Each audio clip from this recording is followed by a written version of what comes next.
Welcome in, everyone, and thanks so much for joining me. Today, I'm going to discuss a question from you. One of my listeners, one of my watchers, asked if I can share some ideas, theories, philosophies from Buddhism on what is mind. How does Buddhism talk about mind? What's the reason why we see so many teachings, philosophies, and discussions on mind in Buddhism? So thanks so much for the question. And just before I go into the content on that, for some of you out there who have questions about meditation or the Buddhist path or just anything you think you'd like to hear more from me on, go ahead and reach out to me at scotttusa.com. I'll try to do some content on it if I can. So yeah, feel free to reach out. So mind in Buddhism is a big subject. When you really look at the Buddhist canon, most of it revolves around this question of what is mind, how to use our mind skillfully to reduce and eliminate suffering, and increase states and ways of being around awakening, freedom and enlightenment. And so it's a pretty big question, actually. And as I usually do, I'll be able to talk a little bit about some perspectives on this topic. It will not be exhaustive, but I will try my best to share some ideas that I find helpful and useful on this topic of a Buddhist perspective on mind. So the first thing I was reflecting on is this question of why Buddhism has so much content, categorization, and discussion on mind.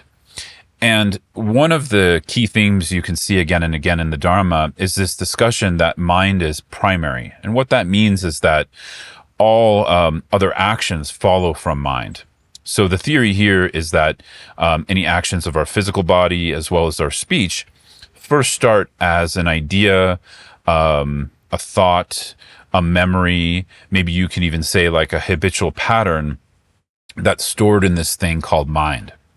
And there's many words for mind in Buddhism, especially in the Tibetan Buddhist canons. You have words like sem that refer to a kind of dualistic mind. But then you can also find different categorizations of mind based on the context or what practice we're talking about or what aspect of mind we're talking about. So I'm going to just talk in general about mind.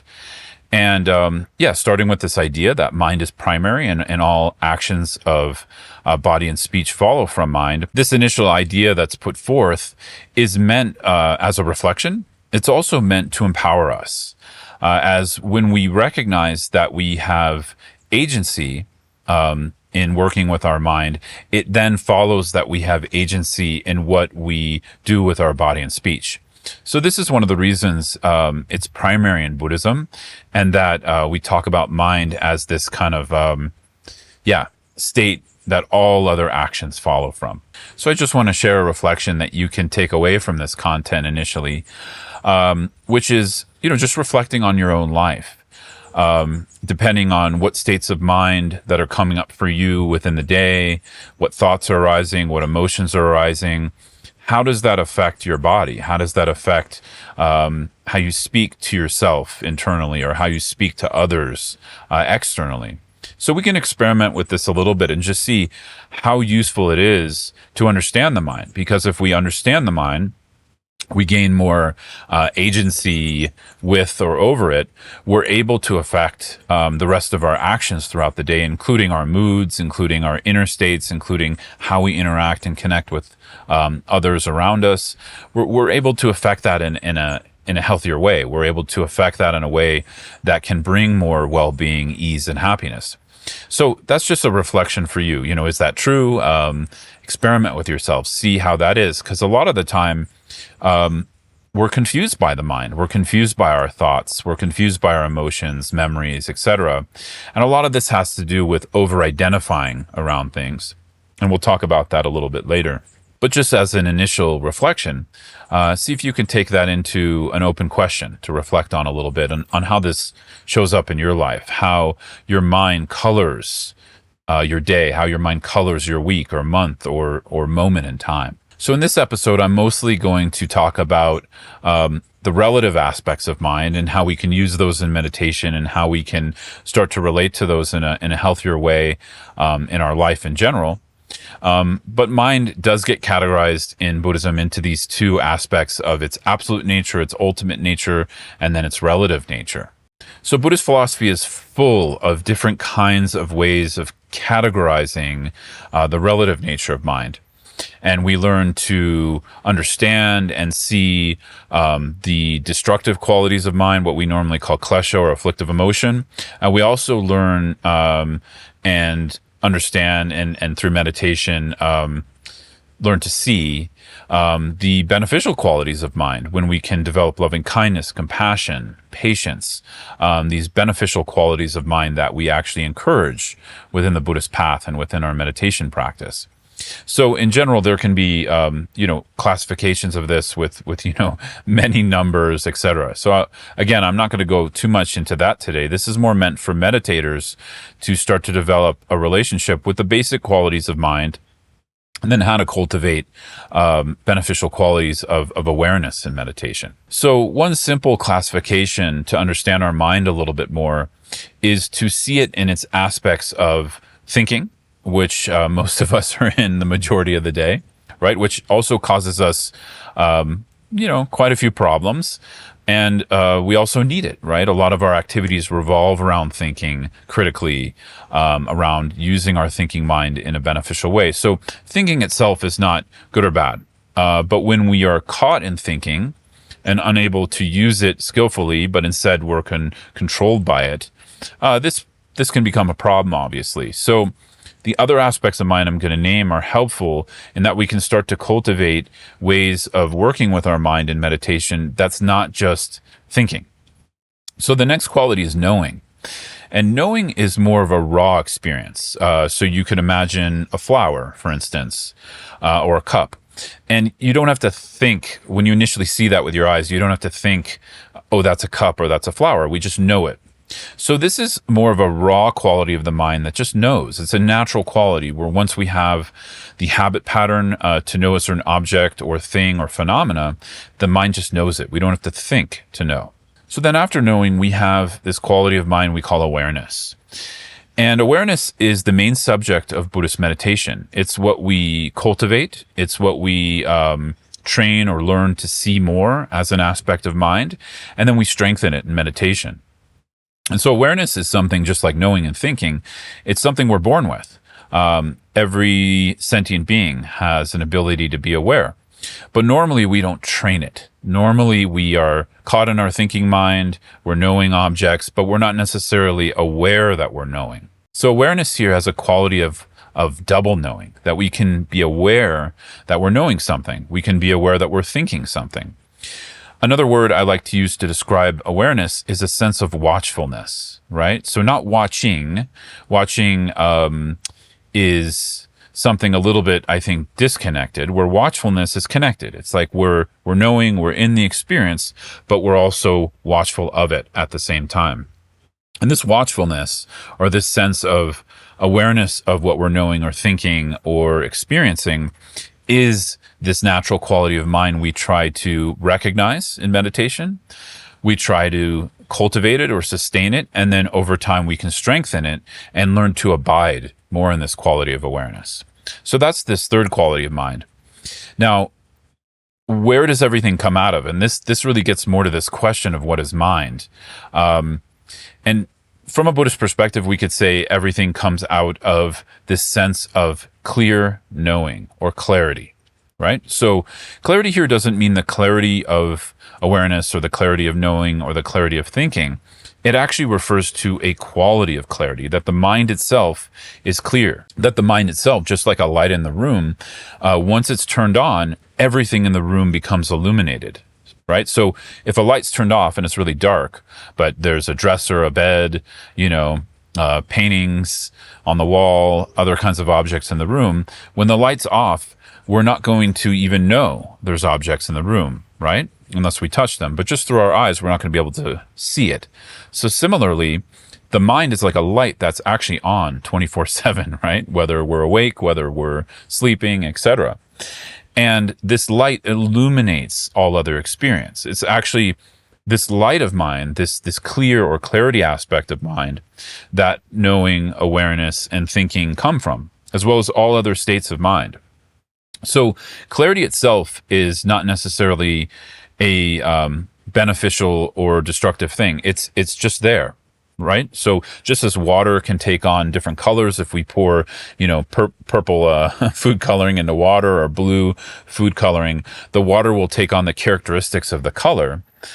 So does this clarity aspect of mind. So why is this important? This is important because when we're developing a meditative awareness practice, we learn to train in awareness. And then over time, the thinking mind is able to settle and we're able to access or know or be aware of this clarity aspect of mind and simply rest awareness there. So this is incredibly important because it's a more subtle aspect of mind. It's where everything arises from in the relative mind, right? And when we start to familiarize with it or get to know it, we have another place to abide, right? Because as I said earlier, most of us are just caught in the thinking mind, and that's our safe place as well as kind of like a torturous place sometimes, right? If we're honest. And so in meditation, we learn to abide aware of clarity and to rest there. And it's not only just really helpful for everyday living and interaction, but from a Buddhist perspective, from there we can also develop beneficial qualities of mind. As I said earlier, compassion, loving kindness, patience, qualities of trust that are trusting in things that are going to bring more awakening and benefit for ourselves and others. So this is one of the benefits of understanding mind. This is just a little bit on how we might categorize mind for a meditator. And then, of course, if you want to go deeper, we go into categorizing mind in its destructive and beneficial states. That's also really useful. So there's some texts that go into that. Again, like I said, I'm not going to go into that in this particular episode, but if you want, that is really useful to explore. But generally, once we have a sense of awareness and clarity, it allows us not only to abide in the present moment, with less obstruction of projection from the thinking mind, right, and judgment, etc.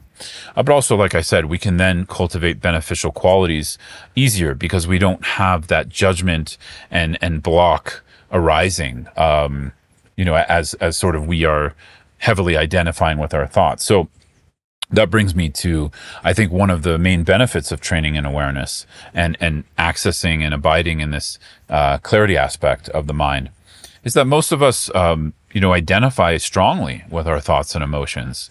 And when we meditate, we start to see, emotions arise, thoughts arise, and yet they're not fundamentally who we are, right? So part of the issue is we take our thoughts and emotions to be fundamental aspects of our being. And in fact, they're just arising, right? And so a little bit of taste of how we might work with the mind in an absolute nature. So when we work with the absolute nature of mind, we're trying to see that mind actually doesn't abide anywhere. And then based on that, thoughts, emotions, perceptions also don't abide anywhere. Now, this doesn't mean they don't exist. It just means that we can have a deeper experience of the fluidity of thoughts, the fluidity of emotions, that there is no basis that they're arising from. There's no basis that they abide in, and there's no basis that they go to when they dissolve. And this brings genuine freedom from a Buddhist perspective. If we really take that to its ultimate realization, we can attain what's called awakening or Buddhahood. And so this is important because when we start to relate with the relative aspect of mind, we're developing more clarity, less projection, but then it's really relating to the absolute nature of mind. That mind is ultimately unfindable, yet it appears. That brings genuine, true freedom. So just a little bit on that. We can find more on that in the emptiness teachings coming from the Prajnaparamita Sutras, as well as in the Mahamudra traditions, Dzogchen traditions, and the Tantric traditions, as well as just general what we call middle way or Madhyamaka teachings. So these are really important. Because when we start to work with the nature of mind, its absolute nature, this provides freedom, because when we realize first that everything comes from mind, but we also realize that mind is not a singular, independent, permanent thing, there's so much fluidity that can arise. And of course, for most of us, this isn't just a singular event of fluidity. It's something we're developing, right? So it starts with a lot of confusion and just feels like, mind is me, right? Mind is self. Thoughts are me, etc. And then the more we work with these kinds of practices, the more we work with the mind in this way, we start to have some fluidity, some flexibility, and then we can grow that, right? So I think I'll end here. But that's just some ideas on what is mind from a Buddhist perspective, why it's important to think about it, reflect on it, study it, eventually meditate and see mind both in its relative aspects and its absolute aspects. And I think this is also important in this question. Part of the question that this person asked was, is mind material or not? So I'll just say a little bit about that. So from a Buddhist perspective, no, mind is not material itself, but of course it depends on our physiology. So in this sense, the brain and everything associated with helping to activate our human experience through the mind, of course, mind is dependent upon the body when we're in this human body. But mind itself is not material from a Buddhist perspective, and we can see this. I'll give you an exercise just to close here. Imagine a blue ball, just in your imagination. Whatever size, whatever shape, imagine it. Now, of course, this blue ball, part of the color, its shape, the image in our mind, the brain is helping to produce that image. But I'm going to ask a question here. Is the image itself the brain? Meaning, like, what you're imagining right now in your mind's eye, is that itself the brain? We know it. The brain is helping to produce it. So there's physiology that's helping to produce that image, but the image itself is not material. So just a little thing to play with on your own. That can take some time. So even if it didn't click right now, just work with that. And again, all of these things I'm sharing here are open questions. They're not dogmas, right? These are things to reflect on. Sometimes this requires quite a bit of study in traditional Buddhism. And then of course, things will deepen. But most of all, it's important how we know how to apply these in our reflection and meditation so we can start to taste freedom. So thanks so much, everyone. I really appreciate you joining. And again, just to invite you, please send out questions, topics, things you'd like to know more about. You can reach me at scotttusa.com. Thanks so much.